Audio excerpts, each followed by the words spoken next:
Labor groups aren't holding back. They're saying workers have waited long enough for a decent legislated wage hike. And with President Marcos set to deliver his SONA, they're calling for action, not promises. Their message: end your term with a win for workers and give minimum wage earners a fighting chance against rising living costs. We have the details from Gerg Cahiles. Alvin Cerda, a daily wage earner from Quezon City, buys just 2 kilos of rice at 45 pesos per kilo. It's just enough to feed his family for the day. Yung quality na binibili ko, yun pa rin, pero madadagdagan pa. Kasi 2 kilos ng 2 kilos lang ako eh. Kasi sa ngayon, wala akong trabaho ngayon, mga next week pa, sa July pa. Kaya mas maganda, kung matutuloy yun na sinasabi na aumento na tataas nga, mas maganda yun. Workers had pinned their hopes on a legislated wage hike. It's 200 peso daily wage hike in the House version and 100 pesos in the Senate version. But the proposal didn't make it to the president's desk.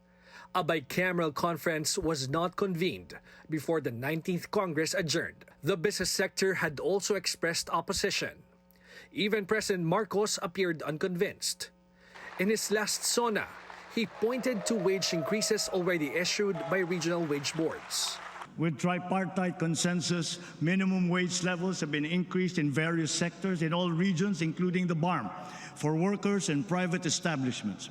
Makakapagdulot ito ng ginhawa sa mahigit 4 na milyong mga kababayan na natin at ng kanilang mga pamilya. But for Labor Leader Luque Espiritu of Bukluran ng Manggagawang Pilipino, President Marcos has shown little concern for workers' struggles.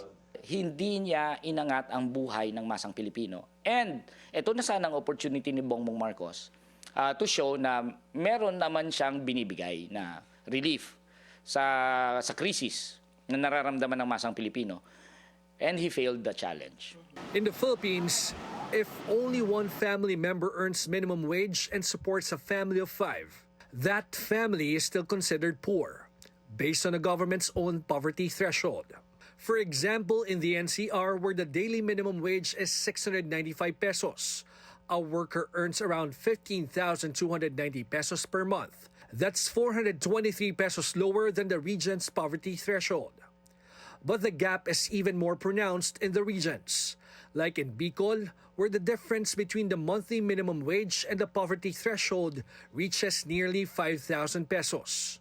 Think tank Ibon Foundation says the living wage gap remains wide, a national daily shortfall of 742 pesos as of May 2025. Even with a slight improvement, half of Filipinos still consider themselves poor, according to the survey of SWS. Dito sa Pilipinas, hindi. Maging manggagawa ka lang, bagsak ka sa below the poverty line. So, hindi matatapos ang demand for livable wages. Always demand namin na dapat i-certify niya as urgent ang wage bill.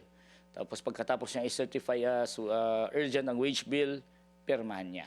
Muli pag-aaralan ito kung kakayanin ba talaga.